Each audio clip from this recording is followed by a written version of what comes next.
Hi guys, Tim and Lisa here from Ballantine Gardens. We're in the Ballantine backyard tonight with a nice little video for you about fairy gardening. First of all, I'd like to thank you for purchasing this program through the Liverpool Library, this fairy kit. We appreciate it very much.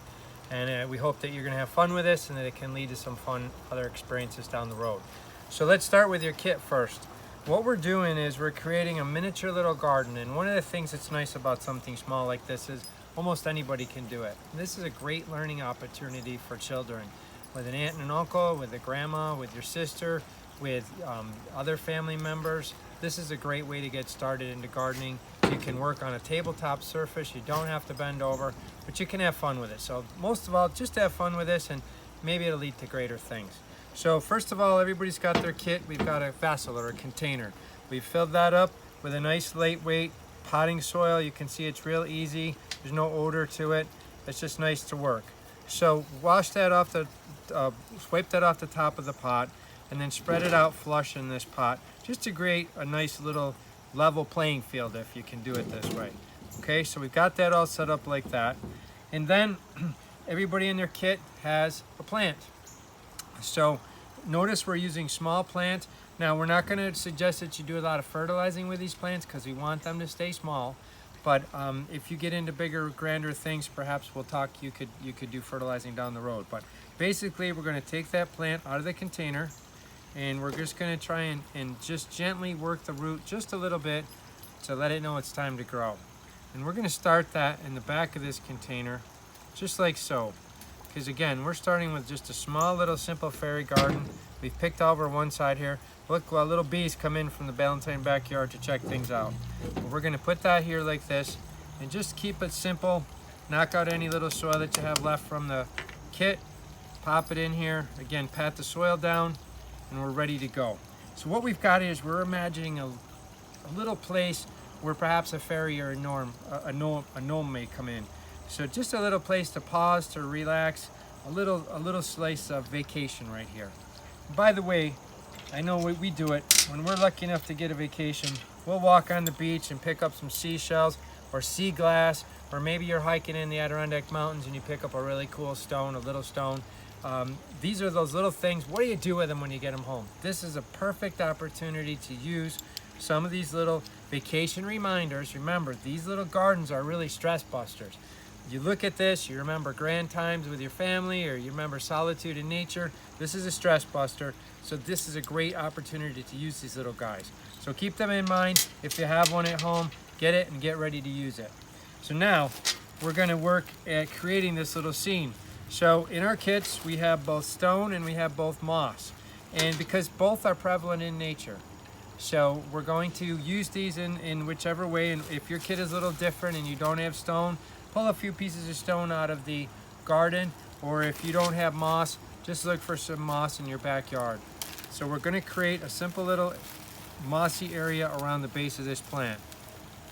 And you can soak this in a little lukewarm water if you like. That might make it easier for you to work, and that's nothing wrong with doing that. So I'm going to tuck this in, grab that plant, and tuck it right in around the base of it, just like that. So now I've kind of created this little area. And I'm going to put a little more moss on here because this needs to be a little bit of a bigger area for the fairies to play. So we're going to do that. And we're going to create this little area on the side. So you can see I'm approximately 50% what I'll call soil covered and 50% not open. If you vary a little bit more from that or it's different, that's fine. Don't worry. Again, this is all about you making it easy to work and what's going to be good for make you happy. So now I'm going to take some stone and I'm going to create what we like to call a little beach area. And we're going to put some of that there. And we're going to put a little more over here. Just like that. And again, you can do more or less. If you want to do it all moss, if you want to do partial beach, that's fine. This is what we love about this type of miniature gardening or fairy gardening. It gives you the opportunity to express yourself and create what you'd like to, and you'll come up with different versions of it, and that's what it's all about. So now take a rock from your yard, and it doesn't have to be huge, just something small like this, because we need to create a natural place for our fairy to sit. So we're going to work that in there. And then in this kit I have a fairy with her leg crossed here. She's got to have a place to sit here to just contemplate, to relax. So we made a nice little natural place for her. And she's got a couple puppy dogs. So those puppy dogs need a place to rest too. And then I might just decide to put in a little sea glass or maybe some seashells to remind myself of a time that my wife and I had in New England several years ago. So this is simple, it's easy. And again, if you see little spots here with soil showing, just take a few extra pieces of stone, cover them over, not a problem. This is simple, non-stress, relaxation, gardening, creation. And if I see a little bit more uncovered space where I need to just hide that soil a little bit, that's fine too. And I push this piece down, works out great. And you know, let's face it, you can take this to all different types of limits. Here's a garden trug. This is made out of hypertufa, and it's got creeping thyme planted in here and a nice little native fern. And this is a white pine tree that we have pruned. We've actually made a bonsai out of this specimen, and this is many years old. We've had it for a long time, but you can see when we're dealing with fairy garden or miniature gardening, we do not need really deep, large pots. That's the beauty of it. The shorter the pot, the squattier the pot. What we want is a lot of surface area. The surface area allows us to create all these little seams. So with a nice squatty pot like that, and you can see we've got a larger rock back here in the back, big natural rock.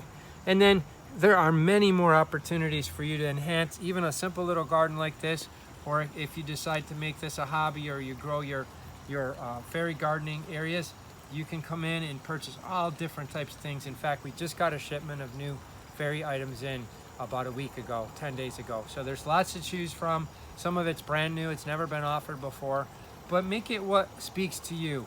For perhaps, you know, our house here has 2 kitties and 1 dog. So whenever we see a little cat, that speaks to us. Or a dog, that speaks to us.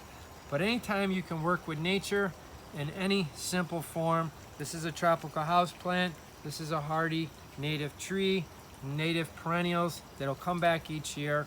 And at the end of this season, I just take this big trug, put it in our unheated greenhouse. You could put it in an unheated garage or unheated garden shed, and she comes back every year and greets us when spring's ready. Simple and easy. Now, what do we do this to make sure it's going to perform well for you? Lukewarm water in a small watering can. We're going to just pour a little bit around the base of this plant.